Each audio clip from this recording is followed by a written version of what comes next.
에스더 이때를 위한 준비, 오늘 22번째입니다. 이제 7장을 마치게 되면 8장, 9장, 10장, 또 이렇게 절수가 작기 때문에 10번 정도 더 하게 되면 이제 맞춰지게 됩니다. 사랑하는 여러분, 팬데믹이 벌써 2년째 이렇게 되어 갑니다. 그 사이에 우리는 봄, 여름, 가을, 겨울을 2바퀴째 돌고 있습니다. 가만히 휴가지에서 제가 생각해 보니까 참 많은 사람을 만나기도 하고 또 많은 사람을 떠나 보내기도 했던 시간입니다. 잃기도 하고 얻기도 하였고 교훈이 있는가 하면 우리에게 책망도 있었습니다. 보람이 있었고 두려움이 있었습니다. 탄식이 있었고 제 스스로 포기하는 것도 있었습니다. 그러면서 지금 이대로 이 상황을 보내면 안 된다는 생각이 마음 가운데 늘 찾아왔습니다. 누군가 저에게 지금 무엇이 가장 후회가 되고 안타깝냐고 묻는다면 저는 사람들의 삶이 교회를 다니든지 다니지 않든지 삶의 원칙과 기준이 다 무너진 것이 너무 안타깝다는 생각을 해보게 돼요. 원칙과 기준이라고 하는 것은 삶의 방향인 동시에 우리가 왜 살아가야 되는지에 대한 목적이기도 합니다. 그런데 많은 사람들이 이 목적과 방향을 다 잃어버린 채 원칙 없이 살아가고 있다는 것입니다. 여러분, 우리는 에스더를 통해 계속적으로 이미 승리자인 사람들이 우리 성도들인데 우리는 마지막에 주께서 주실 의의 면류관, 생명의 면류관을 위해서 끝까지 달려가고 주님이 호각을 불고 여기까지라고 할 때까지 우리는 믿음의 경주를 쉬지 않아야 된다는 것입니다. 요한계시록 2장 10절 서머나 교회를 향해서 주님은 말씀하시기를 너는 죽도록 내게 충성했다는 것입니다. 그러므로 내가 생명의 면류관을 너에게 주리라고 약속하고 있습니다. 여러분, 결국 에스더와 모르드게의 인생이 끝까지 페르시아의 포로로 잡혀가서 믿음의 경주를 하고 오늘 클라이막스인 이 7장은 믿음은 결국 이기는 것이며 믿음은 결국 이 땅 가운데 생명을, 영원한 생명을 누리며 살아가는 것임을 우리에게 증명하는 장이 7장이라는 것입니다. 저는 가만히 우리 인생이 무엇일까 생각해 보면 인생은 수도 없는 기다림의 연속이라는 생각을 해보게 됩니다. 기다림이 없는 인생은 소망이 없고 기다림이 없다면 기대가 없는 것이죠. 기대가 없기 때문에 푸념만 늘어놓고 살아가는 것이 기다림 없는 인생입니다. 상황에 따라서 살아갈 뿐 인생의 방향을 잃어버린 것입니다. 그래서 우리는 어느 때 있든지 하나님이 기준이 되고 믿음이 기준이 될 때 우리는 렘넌트, 마지막 남은 자로서 구원받은 백성의 축복을 받게 되는 것입니다. 우리는 역사를 볼 때 하나님에 대해서 설명할 때 이렇게 설명합니다. 여기에 있는 우리를 향해 다가오시고 찾아오시는 하나님, 우리가 살아가는 역사의 한복판 팬데믹이 있는 이곳에 찾아오시는 하나님.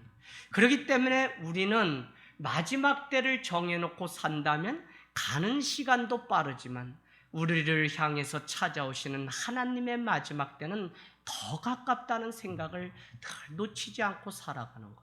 이게 바로 땅에서도 하늘을 품고 사는 하늘 땅 교회, 종말론적인 신앙으로 살아가는 성도의 자세라는 것입니다. 여러분, 슬기로운 5 처녀와 미련한 5 처녀를 성경은 말씀하고 있습니다. 슬기로운 5 처녀는 신랑이신 예수 그리스도의 오심을 준비하되 그는 등불을 밝히기 위하여 기름을 준비한 자입니다. 신랑이신 주님을 왔을 때 그는 나가서 등불을 밝혀 맞이함으로 인하여 그 등불보다 더 밝은 구원의 빛을 가지고 오시는 예수 그리스도를 구원을 얻는 놀라운 일들을 경험하게 됩니다. 그런가 하면 미련한 5 처녀는 언제 올지 모르기 때문에 정작 신랑은 때가 되매 왔지만 그는 등불을 밝힐 기름이 없음으로 인해 졸다가 모든 것을 낭패하는 인생으로 끝을 내는 것을 보게 돼요. 저는 이 휴가 기간에 제 마음 가운데 탁 와닿은 말씀 구절이 시편 130편 6절 말씀입니다. 시편 130편 6절 말씀. 파수꾼이 아침을 기다림보다 내 영혼이 주를 기다리나니 참으로 파수꾼이 아침을 기다림보다 더하다라고 하는 다윗의 고백입니다.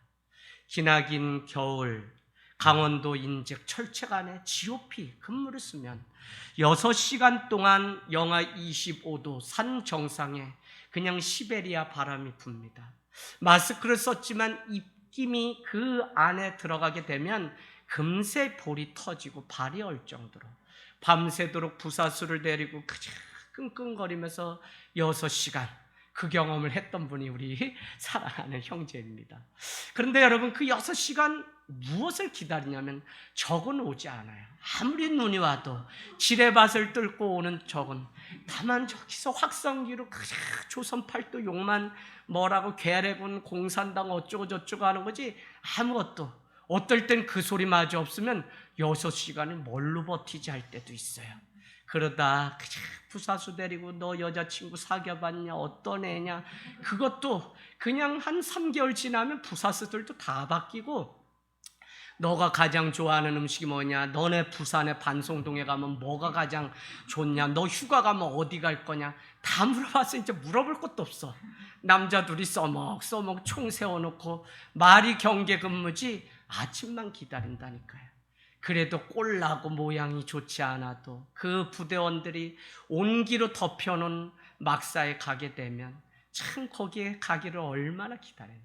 그래서 여러분, 그 아침이 오기를 기다리는 파수꾼의 심정이 무엇인지 아는데, 오늘 다윗은 오히려 주님을 기다리는 그것이 더하다고 말한다면 파수꾼보다도 오히려 주님이 오시기를 더하고 아침이 오는 것보다도 오히려 주님이 내게 오시기를 바라는 그 마음이 더 큰 그것이 바로 이 팬데믹 상황에 우리가 놓치지 말아야 되는 믿음이라는 것입니다. 사랑하는 여러분, 오늘 우리는 기억해야 됩니다. 믿음이 없이는 하나님을 기쁘시게 못하나니 하나님께 나아가는 자는 반드시 그가 계신 것과 또한 자기를 찾는 자들에게 상을 주시는 리워드 웨이지 봉급을 주시는 그 하나님, 우리가 여기서 살아가고 마지막에 딱 해서 봉급을 받는데 죄의 싹은 사망이라는 것입니다. 예수 그리스도와의 온전한 관계가 되지 않고 죄를 향해서 일평생 달려간 사람의 싹 웨이지는 뭐냐면 사망이라는 것입니다. 여러분, 마지막에 믿음 잘 지켜서 주님 앞에 상을 받는 것이 얼마나 큰 영광인지, 세상대로 살아가는 그 조료, 세상 방식으로 살아가는 것이 잘 되는 것 같고 그것 자랑하는 것이 그냥 능사인 것 같지만 사실은 믿음은 그런 것과 결을 같이 할 수 없는 것입니다. 사랑하는 여러분, 상 주시는 그 주님, 믿음은 결코 추상적이지 않습니다. 주님의 오심을 더욱 간절히 기다리는 이것이 우리의 믿음이고 인생이라는 것입니다. 변함없는 믿음으로 신뢰함을 가지고 주님의 오심을 기다리는 그 사람을 주님은 만나 주신다는 것입니다. 곧 있으면 우리는 대강절, 우리는 만나게 됩니다. 애드벤트, 대강절, 곧 도착하실 주님, 그 다음에 뭐가 있죠? 40일을 마치게 되면 성탄절, 아기 예수님을 우리가 만나게 됩니다. 주님은 간절히 자신을 찾아오는 자를 만나주신다고 분명히 말씀하셨기 때문에 우리는 지금도 누구를 기다리고 누구를 찾아가는 기다림이냐면 예수 그리스도를 만나기 위해서 살아가는 인생입니다. 성경을 보면서 어느 때보다 제 마음에 더 크게 와 닿는 것은 마지막 심판에 대한 장면입니다. 주님은 마지막 때 키를 떨면 알곡과 쭉정이 가라지가 다 나눠지게 된다는 것입니다. 지금은 보이지 않고 다 똑같은 것 같지만 키를 몇 번 떨면 알곡만 남고 그냥 쭉정이는 다 떨어지게 되는 것이 마지막 때이며 바로 지금 그때라는 것입니다. 아니, 역사를 항상 다가오시는 그 하나님의 눈에서 보면 하나님은 지금도 끊임없이 믿는 우리를 향하여 키질을 하고 계시는 하나님이라는 사실입니다. 사랑하는 여러분, 베드로전서 3장은 믿지 않는 자가 하나님의 집을 먼저 심판함으로 인하여 믿지 않는 자가 당하는 심판이 무엇인지를 우리를 통해서 샘플로 삼는다고. 말씀은 그냥 믿지 않는 자가 심판받는다가 아니라 교회 안에 성도조차도 알곡과 쭉정이 양과 염소로 구분하는 때가 반드시 온다는 사실을 우리에게 가르쳐 줍니다. 오늘 하나님의 구원을 간절히 바라는 자가 있습니다. 성경은 하늘에서 그냥 떨어진 그냥 책이 아니에요. 그래서 김호경이라고 하는 교수님, 제 지도 교수님은 인간의 옷을 입은 성서라고 하는 짧은 책을 썼는데 그냥 본인이 살아가는 그 시대의 옷을 입고서 성경은 성령 가운데 감동으로 기록된 것이에요. 학계 선지자는 뽕나무를 심다가 그렇게 편벽한 그냥 성전을 그렇게 하면 안 된다고 말하는 것이 다 자기의 정황과 상황 가운데 하나님은 이 선지자 나비를 통해서 바로 이 말씀을 우리에게 들려주신다고요.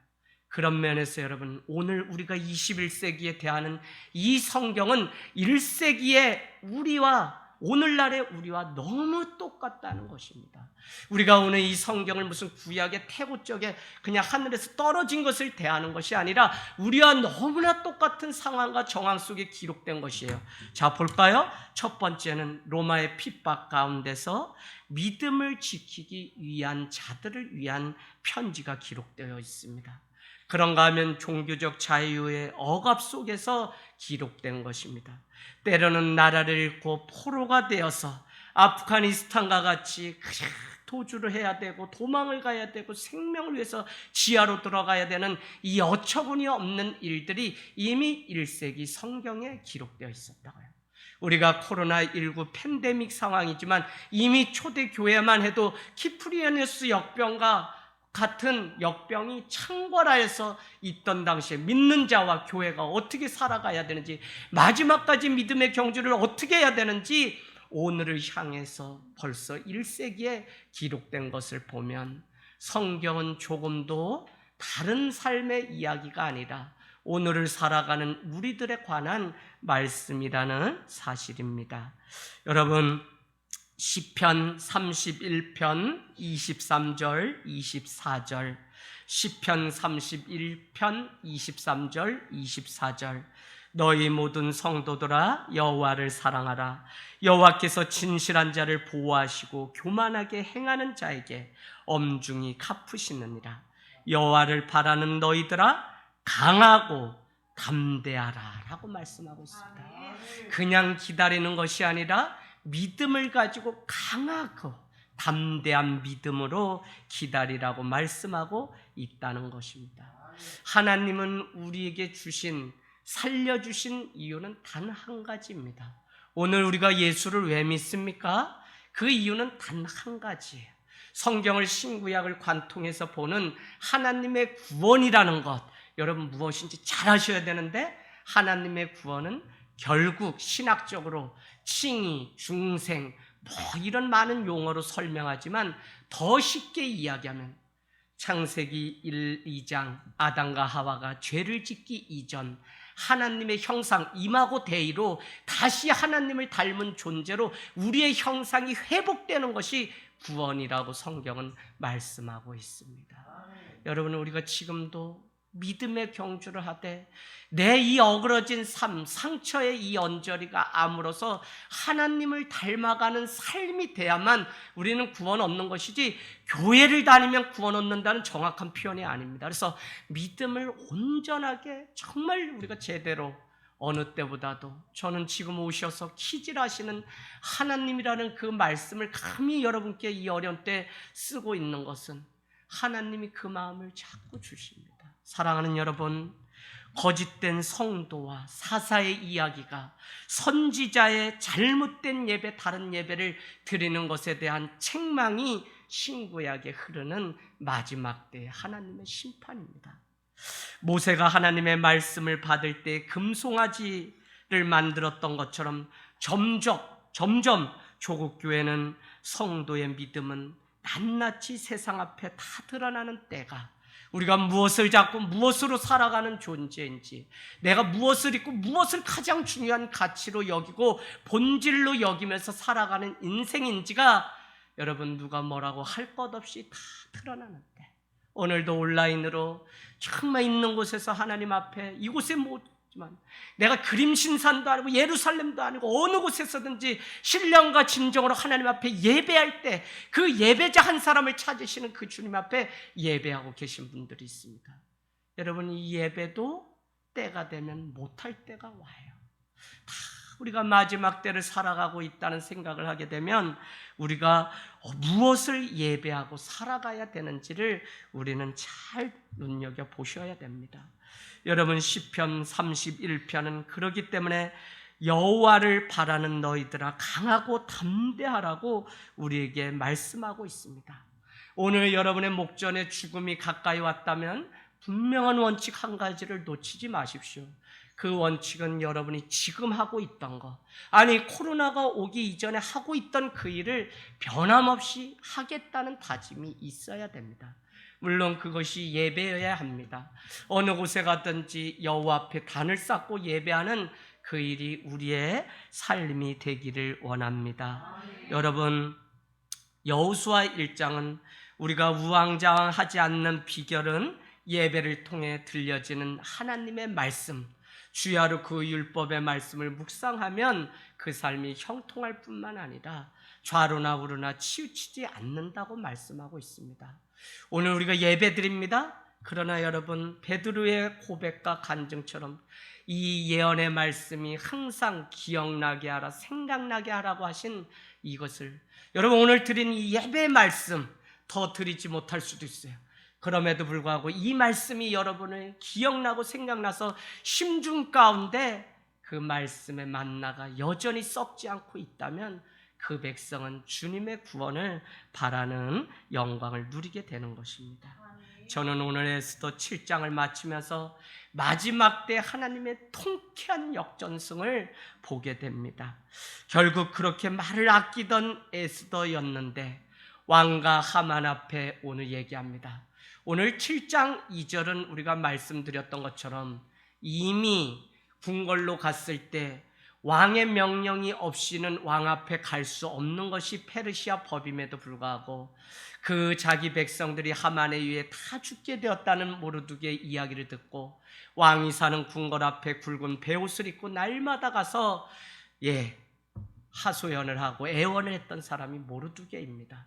그를 통해 들려진 소원이 12월 13일 부르라고 하는 제비뽑기를 통해 하만은 유대인들을 자기에게 절하지 않는 모르드게로 인하여 시작되었던 이 문제가 이제는 유다 족속을 다 죽이겠다고 하는 조서가 꾸며졌다는 사실을 듣고 그는 왕궁 앞에 가죠. 5장이죠. 그런가 하면 두 번의 잔치를 열게 됩니다. 너가 나를 위해서 무슨 연유로, 내가 너를 위하여 무엇을 해주기를 원하느냐. 5장 2절 3절에 보면 소청이 무엇이냐고 말을. 왜요? 왕의 명령이 없이는 올 수 없음에도 불구하고 무슨 사연이 있길래 오늘 왕후 에스더가 이렇게 왔을까. 그렇게 해서 소원은 다른 것 아니라 뭐라고 얘기하죠? 왕을 위해서 잔치를 열 텐데 그때 이인자였던 하만도 같이 오소서라는 것입니다. 그것이 6장 7장에 계속돼서 7장 이제 2절은 두 번째 잔치가 열리게 되는데 그때 술이 흥건하여 취한 아하수에로 페르시아의 왕은 이렇게 얘기합니다. 내가 너에게 무엇을 줄까? 나라의 절반이라도 원한다면 그것도 내가 허락하겠다고 말하고 있는 이 아하수에로의 모습을 우리는 보게 됩니다.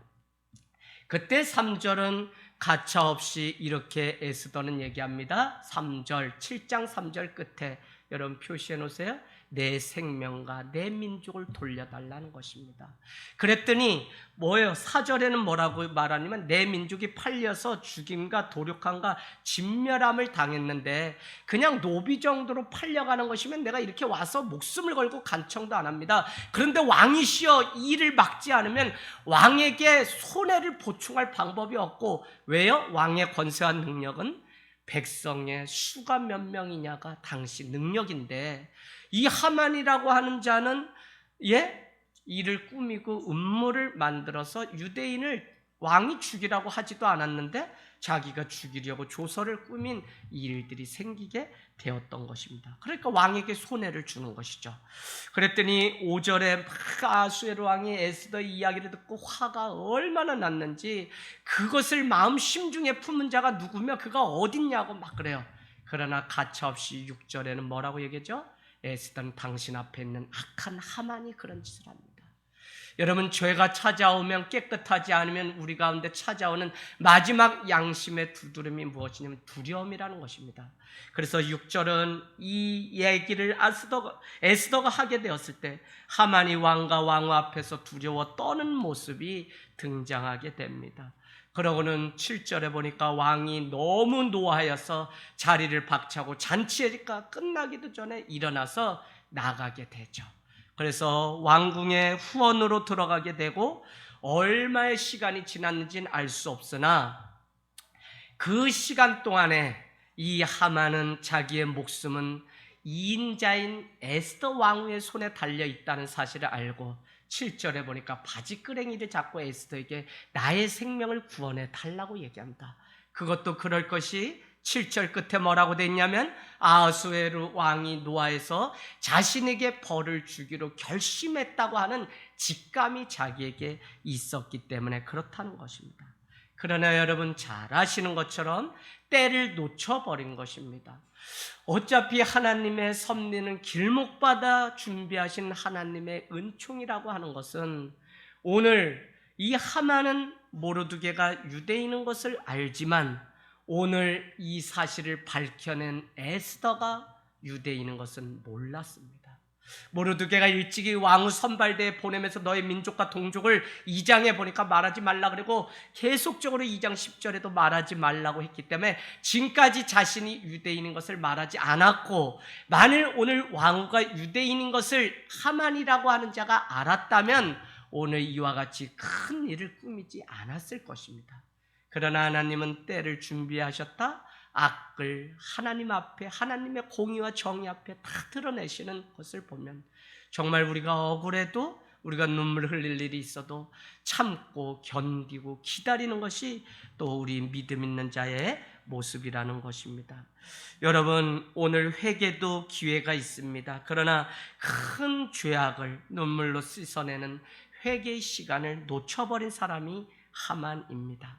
거룩하라 성결하라 라고 말하지만 그 거룩과 성결은 다른 것이 아니라 성도의 흘리는 눈물의 양에 따라 거룩함과 우리가 성결한 삶을 살아가게 돼요.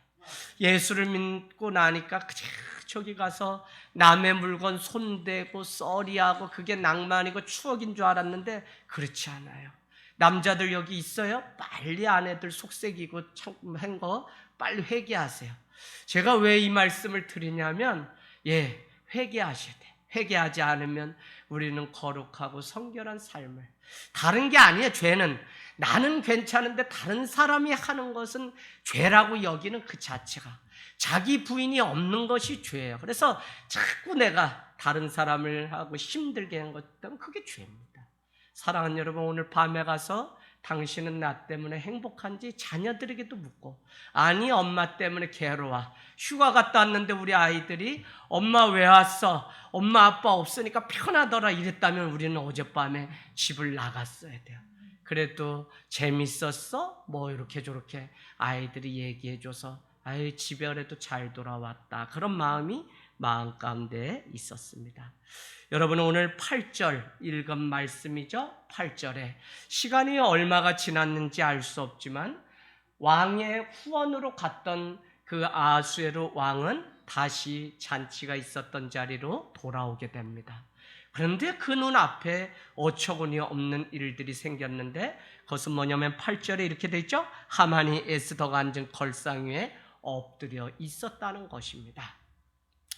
여러분, 당시 페르시아의 법이라고 하는 것은 왕후는 왕가만 같이 있고 왕이 없다면 그 누구와도 함께 있을 수 없으며 7걸음 정도의 차이를 두고 있어야 돼요. 그건 궁녀도 그러고 내시도 그렇습니다. 그런데 오늘 살려달라고 애원하고 있는 하만은 그 왕후 앞에 걸상에 그냥 앉아가지고 막 살려주기 전에는 돌아갈 수 없다고 떼쓰고 있는 모습을 우리는 보게 됩니다. 여러분, 오늘 이 사건이 자신에게 절하거나 엎드리지 않은 모르드게 때문에 생긴 그 분노로 인한 일이었는데 결국 그 분노를 하만이 당하는 일로 바뀌게 되는 것을 보면 우리의 그 하나님은 공평하시고 모든 것이 감춘 것이 드러나지 않을 것이 없다는 것입니다. 오늘 분노한 또 한 사람이 아하수에로 왕입니다. 왕이 돌아와 보니 8절은 하만이 에스더가 앉은 걸상 위에 엎드렸다고 하고 왕이 보기에는 그것이 궁중 내 어느 사람도 할 수 없음에도 불구하고 어떻게 8절 중간에 보니까 하만이 에스더가 앉은 그곳에 앉은 그것을 어떻게 해석했죠? 왕이 보기에는 그가 궁중 내 앞에서 왕후를 강간까지 하고자 하는 것으로 보았다는 것입니다. 여러분, 물론 해석이죠? 해석은 중요합니다. 아하수에로 왕은 이렇게 해석한 것입니다. 그런데 여러분 가만히 생각해 보세요. 오늘 아하수에로가 이와 같이 해석을 할 수밖에 없는 상황으로 몰아간 것조차도 하나님의 역사하십니다. 왜요? 뭐 이렇게까지 벌을 주지 않을 수 있음에도 불구하고 오늘 그에게 1만 달란트를 받았습니다. 돌려줘야 합니다. 돌려주지 않을 방법이 없을까? 또한 그는 모르드게가 절하지 않기 때문에 그렇다고 정확히 왕에게 말한 것이 아니라 3장 8절에 가보세요. 3장 8절에 가면 여기에 각 백성들이 흩어져서 많이 당시에 페르시아에 와서 이렇게 포로로 살고 있는데, 그런데 여러분 무엇이 중요하냐면 이 유대인이라고 하는 한 민족인데 어느 민족이라고 말하지 않아요. 그들은 왕이 정한 그 법률과 달라서 왕이 그들을 용납하는 것이 어떻게 해요? 무익하다는 것입니다. 그러면서 왕이시여 내가 당신의 금고에 은 1만 달란트, 당시 페르시아보다 더 강한 사람이 누구냐? 그리스인데 그리스와의 전쟁을 하고 완전히 대패하고서 국고가 비어 있을 때 하만은 머리를 써서 자기의 금전 1만 달란트를 왕의 금고에 넣어주겠다고 얘기했더니 왕은 너의 소견이 좋은 대로 하라고 하며 자기의 반지를 빼어서 주었던 것을 우리는 기억하고 있습니다. 여러분, 이와 같은 상황 가운데 가장 중요한 것은 강교하게 음모를 꾸며서 모르드게 한 사람인데 모르드게가 자신은 유대인이라고 말을 했기 때문에 2장 1절인가요? 보면은 우리가 뭐라고 돼 있죠? 3장 1절에 아하수에로 왕이 느닷없이 아각 사람 하만을 등장시키면서 3장이 등장하는데, 아각은 즉 오늘 등장했던 에스더의 조상이었던 사울 왕과 전쟁 가운데 원수가 된 사이입니다. 그렇기 때문에 하만이 자기의 원수였던 사울 왕의 족속이었던 유대인이 자기 앞에 절하지도 무릎 꿇지도 않았다는 것에 분노하여서 그를 죽이려고 계획했던 이것입니다. 어찌하였든지 이 모든 일의 간접적인 책임은 아하수에로 왕에게도 있습니다. 자기의 반지를 빼어 너의 좋은 소견대로 하라고 했기 때문에 그렇습니다. 만일 왕후가 이 사실을 알게 되면 자신도 그 유대인들로부터 지탄을 받을 것이 분명하기 때문에 한 번에 하만을 해치우는 것이 가장 손쉽게 그와 동시에 1만 달란트를 돌려주지 않아도 되는 가장. 그래서 많은 학자들은 이야기하기를 이 아하수에로는 잠깐 분노하여서 자기의 왕궁의 후원으로 가서 그냥 몇 시간 동안 생각하고 했던 아이디어가 무엇이냐면 하만을 이제는 손잡을 것이 아니라 끊고 죽여야 된다는 생각을 가지고 돌아왔다는 것입니다. 여러분, 어찌하였든지 불의를 들어서도 하나님은 또 악을 해결하시고 우리가 살아가는 세상도 얼마나 어처구니 없고 아이러니한 세상이냐면 이 사람도 나쁘고 이 사람도 나쁜데 나쁜 사람이 더 나쁜 사람의 수치를 드러내서 서로 나쁘다고 너가 잘못했다고 싸우는 거 보면 가관도 아닌 세상 가운데 살아가요. 그렇기 때문에 믿는 우리는 저 사람 뒤로 자빠져서 코뼈 부러졌으면 좋겠다, 이런 기도를 하는 것이 아니라 하나님, 나의 정직함과 나의 믿음이 세상 가운데 창피를 당하지 아니하도록 하나님의 공평하신 그 의로심이 해같이 드러나서 모든 악이 세상 가운데 낱낱이 드러날 수 있도록 해주십시오라고만 기도하면 그게 믿는 자의 기도라는 것입니다.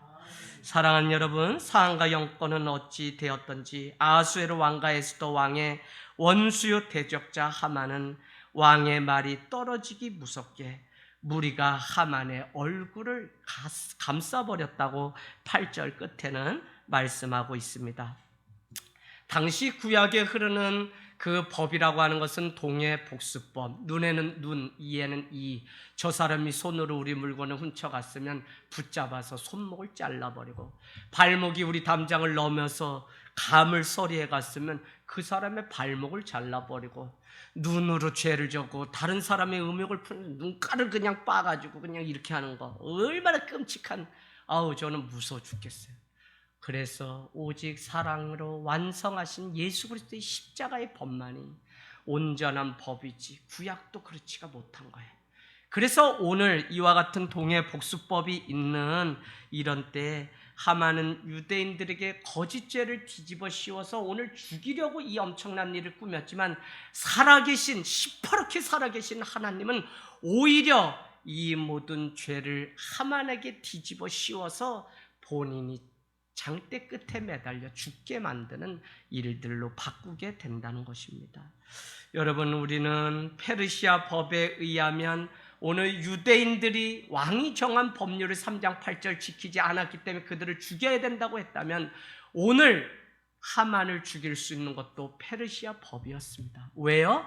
왕과 함께 그 자리에 있을 수 없음에도 불구하고 아하수에로 왕이 떠난 지 오래되어 다시 돌아왔는데 그곳에 여전히 한방 안에 있는 것을 보고 하만이 강간하려고 했다고 하는 죄목을 씌우기에 너무 좋았던 것입니다.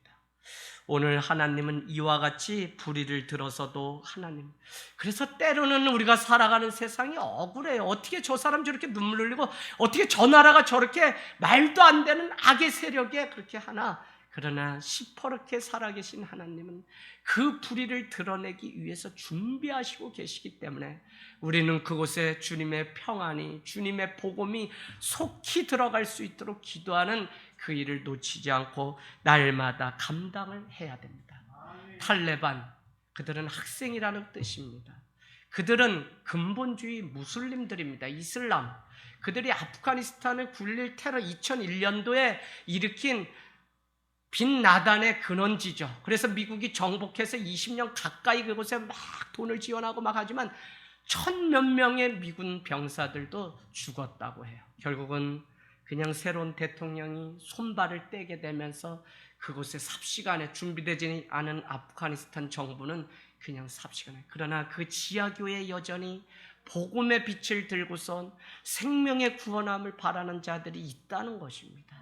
여러분, 그 미얀마와 아프가니스탄을 위해서 끊임없이 같은 마음으로 우리의 일이고, 지난주에 76주년 광복을 맞은 우리의 일이기 때문에 여러분이 함께 기도하게 되기를 원합니다. 여러분, 귀에 걸면 귀걸이, 코에 걸면 코걸이 같은 이 페르시아법, 그래서 오늘 하만은 죽음을 당하는 이유가 분명해진 것입니다. 왕의 신하들이 하만의 얼굴을 그냥 덮쳐버렸습니다. 그런데 오늘 뜻없이 9절 말씀 한번 볼까요? 말씀을 읽어가다 보니까 넷이 한 사람이 등장합니다. 그의 이름은 하르보나입니다. 9절 말씀, 왕을 모신 넷이 중에 하르보나가 왕에게 아뢰되 왕을 위하여 충성된 말로 고발한 모르두개를 달고자 하여, 하만이 높이가 50규빗, 우리 식으로 하면 22.5m의 장대 나무를 준비하였는데 이제 왕이 이르되 하만을 그 나무에 달라 하매. 이렇게 연결됩니다. 여러분, 오늘 우리는 이 한 사람의 이름 처음 듣는 것 같지만 이름 없는 자 같은 이 한 사람의 이름을 우리는 눈여겨봐야 됩니다. 하나님은 그를 사용하시려고 일찍이 1장 10절에 준비하셨습니다. 1장 10절, 1장 1절, 1장 1절은 인도에서 구스까지 페르시아의 아하수에루가 정복을 하게 되고 1장 2절 왕이 머무는 곳은 수상궁이었다는 겁니다. 수상궁에 왕이 된 지 3년 만에 1장 3절에 큰 잔치를 열게 되었는데 그것은 그리스도와의 전쟁을 앞두고서 큰 지방 세력의 힘을 얻고자 열었어요. 그런데 1장 7절 8절에 하이라이트는 무엇이냐면 이 페르시아에서 가장 아름다운 사람이 누구냐면 왕후 와스디입니다.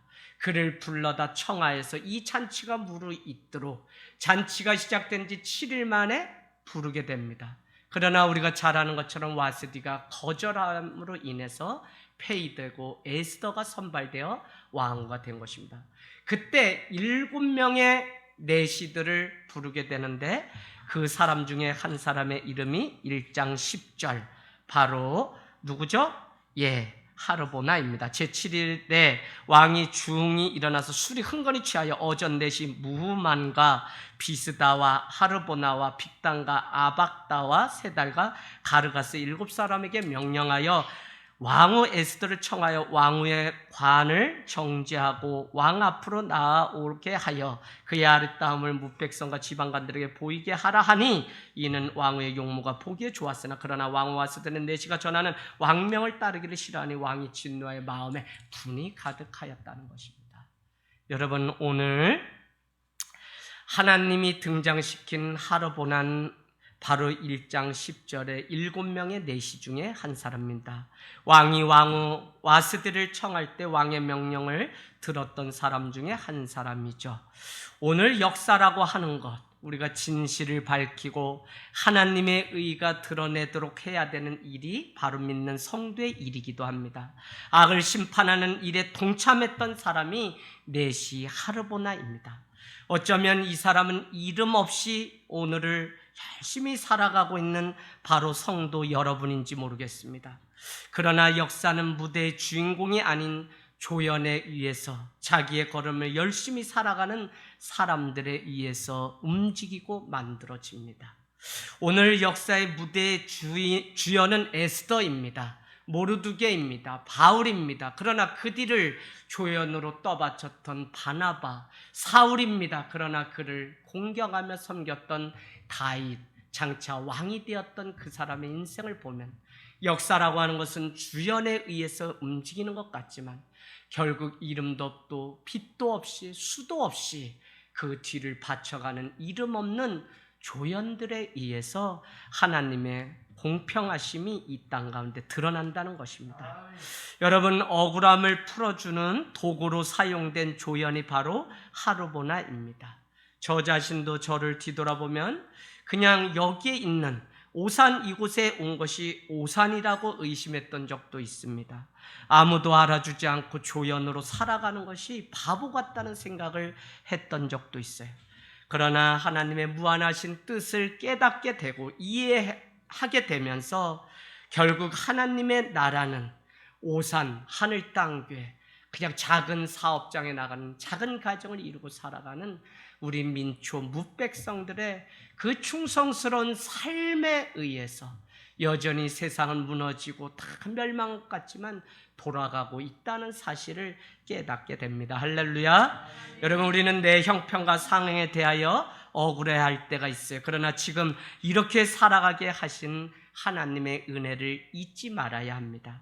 지금 쓰임받지 못한다고 한탄하지 마십시오. 하나님은 당신의 나라를 위해서 묵묵히 걸어가고 살아가는 한 사람의 등을 떠밀고 계십니다. 하고 싶지 않고 손해보는 것 같은 인생이지만 하나님은 당신의 때를 위해서 우리에게 은혜를 길목마다 준비하셨다 지금까지 주셨습니다. 하나님이 쓰시겠다고 할 때 쓰임받는 것이 진짜 인생이라는 것입니다. 저는 에스더를 읽으면서 무대의 주인공이 아니지만 하나님의 나라를 사모했던 사람이 모르드게요, 에스더요, 또 오늘 하르보나라고 하는 이 사실을 깨닫게 됩니다. 그러면서 결론은 어떤 인생도 억울한 인생은 없다는 것입니다. 하나님이 모든 것을 아시고 갚아주시기 때문에 그렇습니다. 눈물로 쓴 인생만이 참된 것임을 드러내는 것이 하나님 나라의 법칙이라는 것입니다. 억울해도 믿음의 자리로 살아내십시오. 화를 내거나 분을 품지 마십시오. 그가 넘어져 코뼈가 부러지기를 바라는 기도를 하지 마십시오. 나의 삶의 진실함이 하나님께 인정받는 것으로 만족하며 우리는 주어진 삶을 걸어가면 되는 것입니다. 여러분, 이미 5년 전 자신의 목숨을 구해주었죠? 2장에 보니까 성전 대궐 앞에 앉아있던 사람이 모르드게입니다. 그런데 그곳에서 들려지는 소식이 무엇이었죠? 왕을 음해하려고 하는 소식이 들렸습니다. 2장 몇 절입니까? 2장 21절. 빅단과 데레스라고 하는 사람이 왕에게 원한을 품고 아수르 왕을 암살하는 음모를 듣게 되고, 우연 같지만 그것을 들었던 모르드게는 왕후 에스더에게 알리고, 에스더가 그 사실을 왕에게 알려서 실증을 찾아 나무에 매달아 죽이는 일들이 생기게 됩니다. 여러분, 지금은 그 공로와 수고를 알아주지 않아도 결국 7장, 8장, 9장 가면서 결국 모르드게가 자기의 생명을 5년 전에 구해줬던 그것으로 말미암아 그에게 존귀와 간작을 줄 것이 무엇인지 고민하며 그날 밤을 지새고 있는 아하수에로 왕을 생각해 보면, 오늘 인자요 왕의 충신이라고 하는 하만은 어떻게 하든지 모르드게를 죽이려고 하니 왕이 생각할 때 이것은 엄청나고 어처구니 없는 일에 불과합니다. 왕의 명령을 어기는 것인 동시에 왕의 통치를 자신이 하려고 하는 교만한 모습입니다. 어떻게 왕의 백성을 자기 마음대로 조서를 꾸며서 죽일 수가 있습니까? 그렇기 때문에 내가 이와 같이 내 생명을 밤에 잠을 이루지 못하고 5장에 보니까 내가 하다가 왕궁 일기를 읽게 되었는데, 아니 5년 전에 나를 이렇게 살려준 사람 모르드게 사람이 있는데 내가 그에게 무슨 존귀와 간작을 베풀면 좋겠냐라고 했더니, 그날 아침 일찍 장대를 준비하고 모르드게를 더 일찍 자기에게 절하지 않는 그 모습을 또 발견하고는 죽이려고 했던, 어떻게 해요?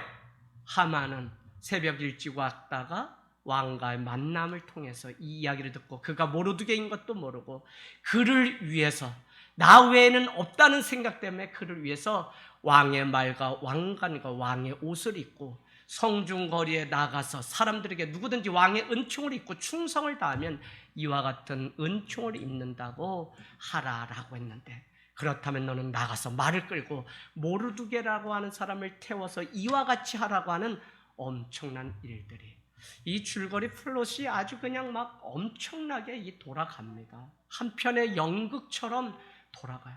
사실 우리 인생이 희극과 비극이 왔다 갔다 하는 것이죠.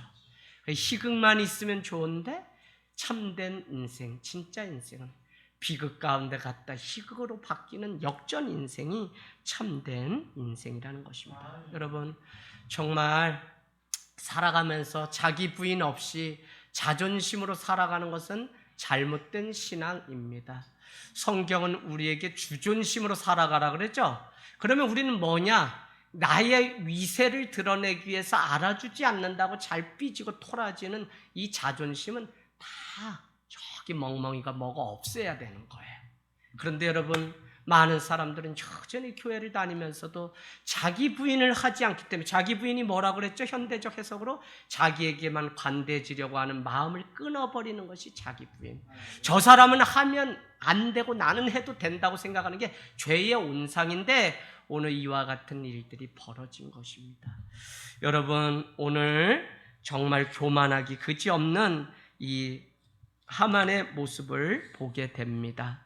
결국은 모르드게에 대해서 가지고 있는 상처가 오늘 그를 죽이려고 하는 거죠. 하만이죠.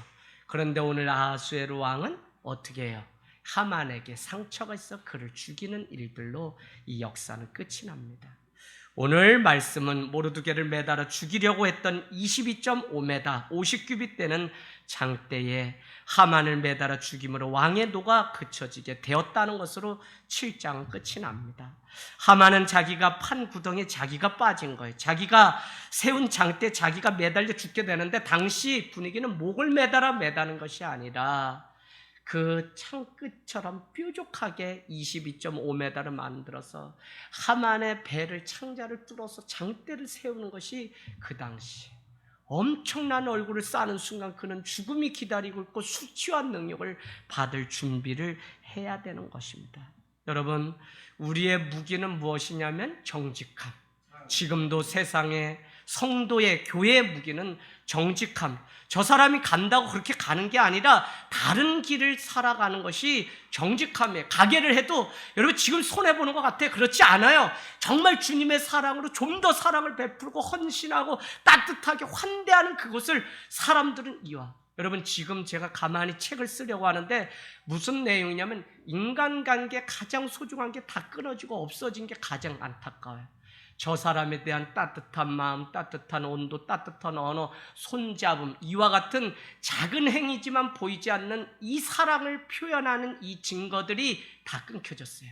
내가 어떻게 살아가는지 말도 안 해요. 제가 왜 맨날 이렇게 여러분께 연락하고 매일 뭐 어떻게 사냐? 그것도 한계가 있어요. 여러분 정말 정신 차려야 될 때입니다. 정말 소중한 것이 무엇인지 바로 알고 바로 깨닫고 이 관계들을 소홀히 여기거나 함부로 없이 여기면 안 되고 정말 내게 주어진 이 한 번의 관계를 잘 맺음으로 인해서 모르드게가 죽음 직전에서 오늘 아수르의 은총을 입고 살아났던 것처럼 인간 승리가 결국 관계 승리가 최고의 승리입니다. 여러분 이 관계가 다 끊어진 게 오늘 멀리서 부산에서 이렇게 왔다는 건 기적이에요. 제가 이제 오늘 마치고 좀 맛있는 거 대접해야죠. 참 여러분 이와 같이 아픈 때 그래도 여러분이 교회를 생각하고 어제도 왔더니 저 냉장고에 또 아이스크림 또 이빠이 또 애들 저 간식 또 오늘 토스트 기계 가져와가지고 하고 또 뭐 이렇게 과자 목사님 그래서 누가 하기로 했어요 집사님 그랬더니 또 집사님이 그럼 오늘 하고 다음 주에 또 할게요. 그래서 또 애들은 오늘 아주 먹을 복이 터졌어. 나 저 애들 하늘땅교 22명 저 아이들 축복받았어요. 사랑하는 여러분 이 좋은 이 세밀함이 디테일이 이게 떨어져요. 그래서 저 사람의 마음을 먼저 읽고 저 사람이 뭐 때문에 지금 고통스러웠고 저 사람이 화를 낸다면 왜 화가 났는지 좀 물어보려고 하는 이런 마음들이 우리 안에 다 있었는데 언제부턴가 이런 마음이 다 끊어지고 나만 알아주기를 바라는 이 어처구니 없는 자존심 이거 버려야 돼요. 여러분 결국 하나님은 정말 드러낼 때 다 드러내세요. 정직함으로 살아가면 우리가 세상에 하마는 잔꾀를 내어 자기가 22.5m의 이 규빗을 만드는 것 같지만 사실은 거기에 인간의 잔꾀는 소용이 없어. 다 거짓됨이 드러나서 오늘 거기에 하만이 매달려 죽게 된 것입니다. 부탁드립니다. 절대 속지 마십시오. 고린도후서 6장 읽고 마치겠습니다. 6장 8절에서 10절. 고린도후서 6장 8절에서 10절. 제가 우리 큰 처남이 장로님인데 저에게 이 고백을 하는데 얼마나 은혜가 되는지. 사업 다 실패하고 이제 뺑뺑이 돌고 한복 장사 몇십 년 하다가 빚만 가지고 하나님의 은혜로 극적으로 공무원이 55세에 돼서 새로운 인생 살아가는데 뭐가 뭔지 모르겠다. 사람들이 이렇게 어렵게 합격하면 막 처음에 감사했는데 자기 주변에도 보면 막 불평불만이 많대. 자기가 마음을 지키려고 하는데 어느 날 이 말씀을 딱 줘서 그렇지 저에게 고백했어요. 고린도후서 6장 8절 10절. 우리는 속이는 자 같으나 참되고. 여러분 무명한 자 같은데 어떻게 유명한 자가 될 수 있습니까? 성경이 그렇다고요. 죽은 자 같으나 가만히 보니 그는 살아 있습니다. 세상에 징계받아 나만 이렇게 사는 자 같은데 여러분 죽임을 당하지 않으려는 자가 성도입니다. 그런가 하면 늘 근심뿐인 것 같은데 항상 기뻐할 수 있는 자가 성도라고요. 그런가 하면 어떻게 가난한 자 같은데 저 이게 좋더라고요. 모든 것을 가진 부유한 자로 세상에. 그런가 하면 아무것도 없는 자 같으나 모든 것을 가진 자가 바로 성도라는 것입니다. 어떻게 이게 가능합니까? 이게 바로 성경이 우리에게 주는 역설적인 진리인 동시에 하나님이 마지막 때 상을 주고 상을 받는 역전 인생이 바로 이와 같은 인생. 여러분 지금 세상 가운데 다 같이 살아가고 눈물 흘리면서 살아가는 거 다 압니다. 휴가를 가서도 밤이면 기도하고 여러분 막 뜨거운 물에 사업하시는 우리 집사님도 생각나고 막 땡볕에 나가 물건 고르시는 집사님 또 이 모양 저 모양으로 막 우리 권 집사님도 막 이렇게 생각나고 기도하게 돼요. 여러분, 그러면 믿음 지켰으면 나만 이 사람 만나서 이렇게 살고, 나만 없는 것 같고, 나만 이렇게 구구하고, 나만 지지하고, 나만 이렇게 뭐 해도 남들은 뭐 척척 잘도 되는 것 같은데 나만 이렇게 맨날.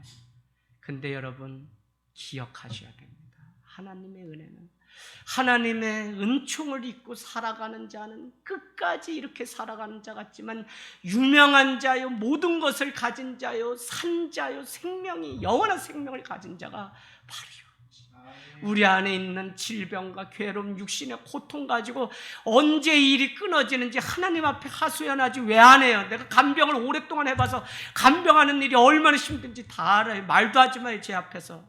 제가 무슨 시집살이를 안 하는 인생입니까? 수도 없이 했어요. 근데 여러분, 살아보니까 그래도 하나님의 은혜가, 저는 여러분 그냥 하나님의 말씀대로 살아가는 자들이 그냥 성도 같아요. 그냥 아무것도 내게 지금 보이지 않고 세상적인 가치관 가지고 살아가면 그게 잘 되는 것 같이 자랑하고 교회를 다니면서도 여전히 그와 같은 방식으로 살아가지만, 바보 같은 우리의 인생을 하나님께서 이와 같이, 이게 복음이고 이게 정말 영원한 생명, 여러분 무슨 부자 되려고 교회 다니고 정말 내가 한 번에 합격하려고 교회 다니면 다 교회로 오라 그러지, 그게 아니잖아요.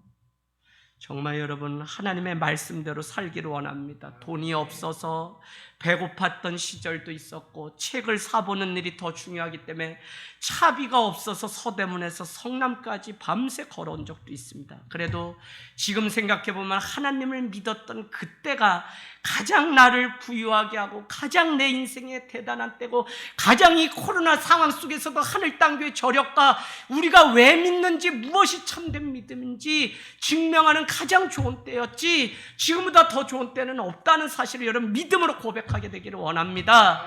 세상 방식이 아니라 하나님 앞에 하던 것 그대로 정말 믿음을 들여서 살아가는 성도의 그 삶을 주님이 원하십니다.